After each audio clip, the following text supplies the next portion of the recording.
नमस्कार, स्वागत है आप सभी का स्वरमय टाइम्स में दिन भर की बड़ी और अहम खबरों के साथ मैं हूं शिवानी शुक्ला। सबसे पहले एक नजर आज की हेडलाइंस पर। आंगनबाड़ी कार्यकर्ता संघ ने मुख्यमंत्री को सौंपा ज्ञापन। ज्वाइनिंग के तीसरे ही दिन नक्सलियों की मान में पहुंची कलेक्टर डॉक्टर प्रियंका शुक्ला। मुख्यमंत्री ने प्रेस वार्ता करते हुए पिछले सरकार को कसा तंज। 2 और इनामी नक्सलियों ने किया आत्मसमर्पण। आंगनबाड़ी कार्यकर्ता सहायिका संयुक्त मंच में एक बार फिर से मुख्यमंत्री को ज्ञापन सौंपते हुए अपनी मांगों को रखा। उन्होंने कहा कि प्रदेश में 1 लाख आंगनबाड़ी कार्यकर्ता और सहायिकाएं आपके ऊपर भरोसा करती हैं और चाहती हैं कि आप उनकी 6 सूत्रीय मांगों को पूरा करें। इससे पहले 15 दिसंबर को संघ प्रतिनिधिमंडल को आपका आश्वासन भी मिला था, लेकिन उसके भी 7 माह बीत चुके हैं, लेकिन अभी तक मांगे पूरी नहीं हो पाई हैं, जिसके कारण आंगनबाड़ी कार्यकर्ता और सहायिकाओं में आक्रोश है, जिसका असर विभागीय कार्य में भी पड़ना स्वाभाविक है। हम लोग का मुख्य मांग है वही कलेक्टर दर में हम लोग को वेतन दिया जाए, शासकीय कर्मचारी घोषित किया जाए। सर, लगातार हम लोग को हड़ताल चलती जा रही है, हम लोग लड़ाई करते रहते हैं। सरकार अभी हमारी बात को सुन नहीं रही है।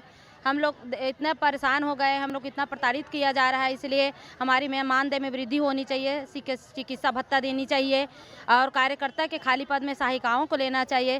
सुपरवाइजर के 7% बिना शर्त के कार्यकर्ताओं को सुपरवाइजर पद में लेनी चाहिए। ये हमारी मुख्य मांगे हैं। अगर हम सरकार हमारी बात को नहीं सुनती तो हम अगले के लिए फिर संभाग में करेंगे, फिर अनिश्चित काल के लिए हम लोग तैयार हैं, पूरे लड़कियाँ। श्रीमती सुनीति साहू, जिला अध्यक्ष, रायपुर। कांकेर जिले की नई collector doctor Priyanka Shukla joining के तीसरे ही दिन नक्सलियों की मान में पहुंची। आपको बता दें कि उन्होंने जिले नक्सल प्रभावित ठेमा और बांस पत्थर इलाके का दौरा किया है और प्रदेश सरकार की महत्वपूर्ण योजना नरवा के तहत विभाग द्वारा बनाए गए चेक डैम का निरीक्षण किया और जल संरक्षण को लेकर आवश्यक दिशा निर्देश दिए। उन्होंने कहा, जल संरक्षण बेहद आवश्यक है। आने वाली पीढ़ी के लिए जल का संरक्षण तो बेहद जरूरी है। इस पर विशेष ध्यान दिए जाने की जरूरत है। उद्देश्य देखिए, मैंने अभी ज्वाइन किया 2 दिन पहले, तो उद्देश्य जिले को ज़्यादा से ज़्यादा जानना है। दूसरा, जल संरक्षण हमारी जनरेशन की सबसे बड़ी प्राथमिकता होनी चाहिए, माननीय मुख्यमंत्री जी की भी प्राथमिकता है।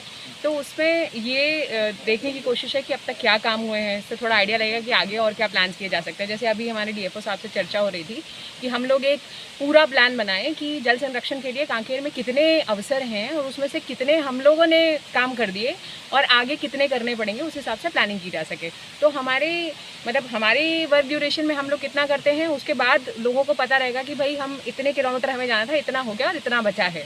इस तरीके का एक रोड मैप हम बनाना चाह रहे हैं पूरे कांकेर ज़िले के लिए, क्योंकि इस समय अगर सबसे ज़्यादा किसी रिसोर्स को बचाना ज़रूरी है वो है जल। नहीं तो आपकी और मेरी नेक्स्ट जनरेशन हम लोग को बहुत कहेंगी कि हमने कुछ नहीं छोड़ा उनके लिए। So that is the thing. और थोड़ा फॉरेस्ट का भी काम देख रहे हैं कि फॉरेस्ट कैसे के डीएफओ साहब दिखा रहे हैं। The main idea is to have a general overview कि क्या क्या काम हो रहे हैं और आगे की प्लानिंग किस तरीके से की जाए। गौरेला पेंड्रा मरवाही जिले में प्रेस वार्ता में मुख्यमंत्री ने चीट फंड कंपनियों के मामले में पूर्व की रमन सरकार को जिम्मेदार ठहराया। उन्होंने कहा, रमन सिंह के कार्यकाल में चीट फंड कंपनियां पूरी तरह से फली फूली हैं। ईडी के माध्यम से इस बात की जांच होनी चाहिए। इसी के साथ मुख्यमंत्री ने कहा, मैं किसी से नहीं डरता, हमें किसी प्रकार का डर नहीं है। उन्होंने कहा, विगत 8 वर्षों से यह देखा जा रहा है, न्यायपालिका कार्यपालिका स्वतंत्र होकर कार्य नहीं कर पा रहे हैं। उन्हें स्वतंत्र रहने दिया जाए, स्वतंत्र रहकर कार्य करने दिया जाए। इसके बाद मुख्यमंत्री ने रायपुर लौटते हुए पत्रकारों से चर्चा की और केंद्र सरकार के साथ बढ़ती महंगाई पर कसा तंज। सीएम साहब कौन है, सीएम सर कौन है, सीएम मैडम कौन है, ये बताना चाहिए। ईडी के पास है ना केस, बताना चाहिए, उसमें कार्रवाई करना चाहिए।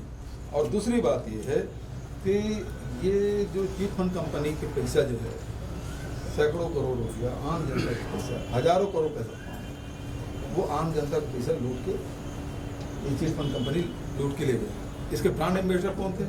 रमन सिंह, उसके परिवार के लोग, उसके बेटा।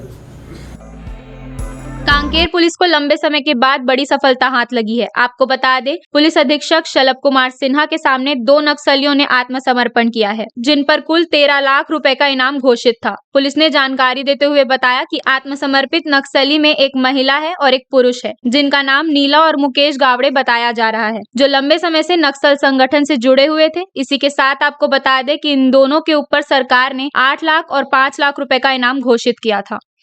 यहाँ पे आमंत्रित किया है क्योंकि 2 नक्सली संगठन के सदस्य जो हैं वो आत्मसमर्पण करके मुख्यधारा से जुड़ना चाह रहे हैं और छत्तीसगढ़ शासन की जो आत्मसमर्पण नीति है, पुनर्वास नीति है, उसके तहत हम लोग फैसिलिटेट करके उनको कोशिश करेंगे कि मुख्य धारा में लौट करके वो लोग एक साधारण जीवन यापन करें और जो भी सुविधाएं हैं उनका लाभ उनको मिले। देश प्रदेश की सभी बड़ी खबरों से जुड़े रहने के लिए हमारे YouTube चैनल को सब्सक्राइब करना ना भूलें और लेटेस्ट खबरों के लिए बेल आइकन को प्रेस करें।